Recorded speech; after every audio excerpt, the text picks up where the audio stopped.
I tried an open relationship. He read my journal and snapped. I'm a 31-year-old woman. My partner and I have been together for 2 years.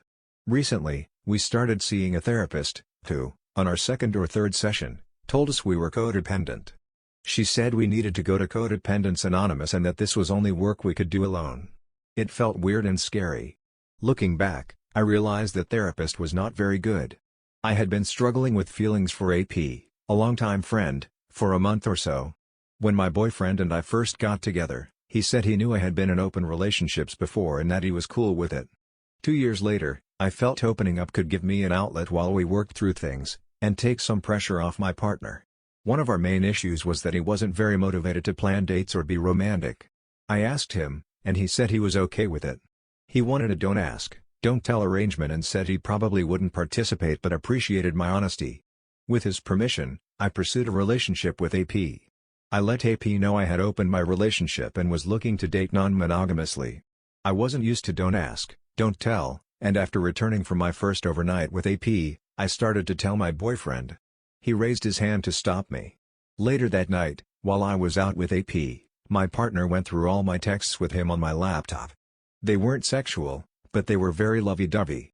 When I got home, we exchanged hurtful words. I tried to talk about it, and I was hurt he went through my laptop behind my back. He told me he wasn't comfortable with being open, but I still wanted to date. We agreed it would be best if we didn't live together and decided to separate but still date while living apart. It took him a month to find a new place, and in that time, we didn't act separated. In fact, we grew closer. We started having sex again and going on dates. He began putting in a lot of effort. I was still seeing AP but less, especially with the new energy between my partner and me. A few days before a pre-planned trip with my family, I mentioned I had made plans with AP, and my partner flipped. He asked, clearly hurt, if I'd still been in contact with AP. I panicked and lied, said no, said I wouldn't talk to him, and cancelled my plans.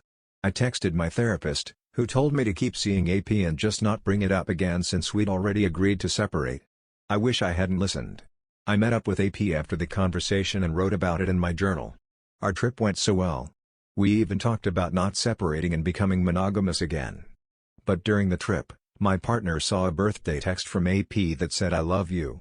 He then read my journal without telling me and baited me, asking if I had seen AP recently. I panicked again and lied.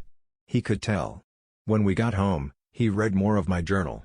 He found a photo booth picture of AP and me kissing. He completely snapped, moved out immediately and sent me hateful, angry texts. My journal had salacious thoughts about AP, doubts about my relationship, and entries of dates that happened after our first confrontation about AP. My partner brought it all up in a very hurtful way. I ended things with AP that day, 3 days ago. It was also my partner's official move-out day. He took most of his stuff but left behind a few items and his keys. Keeping his keys was part of our original agreement and a symbol that we were still trying, so I'm hopeful he's considering reconciliation. But he's never been this angry before. He says reading my journal made him feel like I lied about everything and manipulated him. Since he left, I've found strategically placed mementos, old aquarium tickets in the bed, an old love note under where his desk used to be. I'm overwhelmed with anxiety and sadness and just need support. Talking about this from different angles feels like the only thing that helps. Update 9/22. I've read the comments and learned I was having an emotional affair. I have a lot to learn about myself.